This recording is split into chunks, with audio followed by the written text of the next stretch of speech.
আজকে আপনাদের মাঝে আবারও একটা মেয়ে বশীকরণ, মেয়ে অথবা ছেলে এদেরকে বশীকরণ বাধ্যকরণ একটা তাবিজ নিয়ে আলোচনা করব। তো আজকে যে তাবিজটা নিয়ে আলোচনা করতেছি এটা তাবিজের পূর্বেই বলে দিচ্ছি, এটা 100% একটা কুফরি তাবিজ এবং জঘন্য কুফরি তাবিজ। এই তাবিজটা যদি প্রয়োগ করেন কোনো ব্যক্তির জন্য, সেই ব্যক্তি আপনার গোলাম হতে বাধ্য, আপনার গোলামের মতো কাজ করবে। এবং আপনি যদি সেই ব্যক্তির সাথে কোনো সহবাস করতে চান, সেক্সুয়াল যদি কোনো সম্পর্ক করতে চান, সেই ব্যক্তি রাজি হতে বাধ্য, একদম পরীক্ষিত। কারণ এই তাবিজটা হচ্ছে একটু সেক্সুয়াল সম্পর্কের মতো। এই তাবিজটা করে সে ব্যক্তির সাথে, যার জন্য করবেন, সেই ব্যক্তির সাথে একটা সেক্সুয়াল সম্পর্ক হয়ে যাবে। তো ভিউয়ার্স, এছাড়াও যদি আপনার স্ত্রী, বিবাহ করা স্ত্রী আপনার সাথে সহবাস করার জন্য অস্বীকার করে বা অমুখী হয়, ঠিক আছে, সে যদি নার্ভাস ফিল করে করতে চায় না, তো তার জন্য যদি এই তাবিজটা করেন, সে আপনার সাথে সহবাস করার জন্য পাগল হয়ে যাবে। পরিপূর্ণভাবে আপনি যদি কোনো স্ত্রী কোনো স্বামীর সাথে এটা করে, কোনো স্বামীর জন্য যদি এই কাজটা করে, সেই স্বামী অল টাইম তার সাথে সহবাস করার জন্য পাগল হবে। সে তার স্ত্রীর জন্য অল টাইম পাগল থাকবে, অল টাইম তার জন্য বাধ্য থাকবে। এছাড়াও যদি কোনো প্রেমিক প্রেমিকা করে, তাহলে কিন্তু একই কাজ হবে। এটা যেহেতু হারাম কাজ, তারপরেও যদি করে তারপরেও কাজ হবে।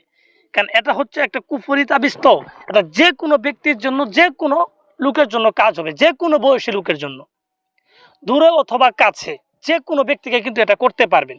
কারণ এই তাবিজটা করতে গেলে কোনো ব্যক্তির ব্যবহার করা কাপড় বা অন্য কোনো কিছু লাগবে না, কোনো চুল এরকম কোনো কিছুই লাগবে না। শুধুমাত্র তার নাম এবং তার বাবার নাম জানা থাকলে কিন্তু আপনার কাজ হয়ে যাবে। তো ভিউয়ার্স, যারা এটা করার জন্য আগ্রহী, তারা কিভাবে করবেন আমি আপনাদের বিস্তারিত বলে দেব, ঠিক আছে। কিন্তু আপনাদের ধৈর্য সহকারে এই ভিডিওটা ফুল দেখতে হবে। যদি যারাই দেখবেন তারাই কিন্তু এই তাবিজের নিয়মটা জানতে পারবেন। আপনি তাবিজটা না করেন, এই তাবিজটার নিয়ম সম্পর্কে জানা থাকা কিন্তু আপনার উত্তম, মানে জানা থাকার আপনার জন্য উপকার। আপনি এখন হয়তো বিপদ নাই, ভবিষ্যতে এরকম পরিস্থিতি আসতেও পারে, তখন কিন্তু আপনি এই তাবিজটা প্রয়োগ করে কাজ করতে পারবেন। তো যাই হোক ভিউয়ার্স, আমি কথা বাড়াবো না।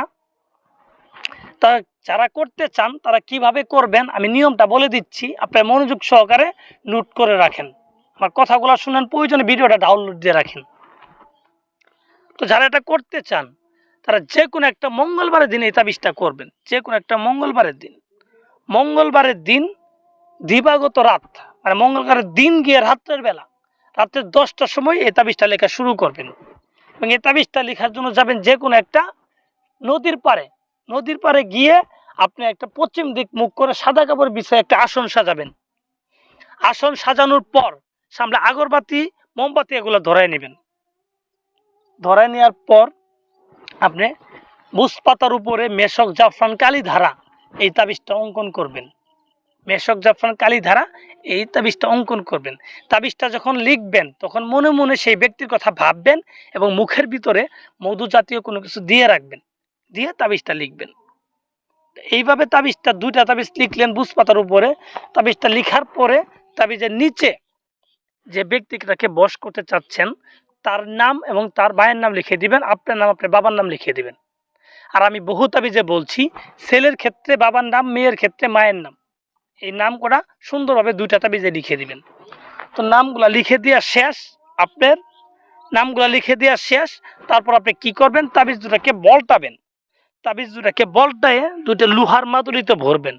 লোহার মাদুলিতে ভরার পর আপনি এই তাবিজ দুটাকে নিয়ে সরাসরি বাড়িতে চলে যাবেন।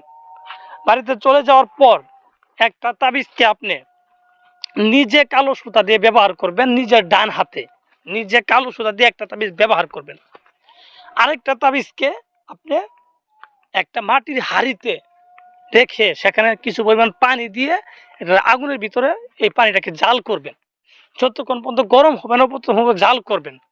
তো জাল করার পর সেই পানিটাকে যে কোনো একটা নদীতে নিক্ষেপ করে ফেলাই দিবেন, নদীতে ফেলাই দিবেন হাঁড়িটা সহ। এভাবে ফেলাই দেওয়ার পর মাত্র 3টা দিন অপেক্ষা করবেন। আশা করি আপনার কাজ 100% হয়ে যাবে, একদম গ্যারান্টিযুক্ত কাজ হবে, কাজ মিস হবে না যদি সঠিকভাবে কাজটা করতে পারেন।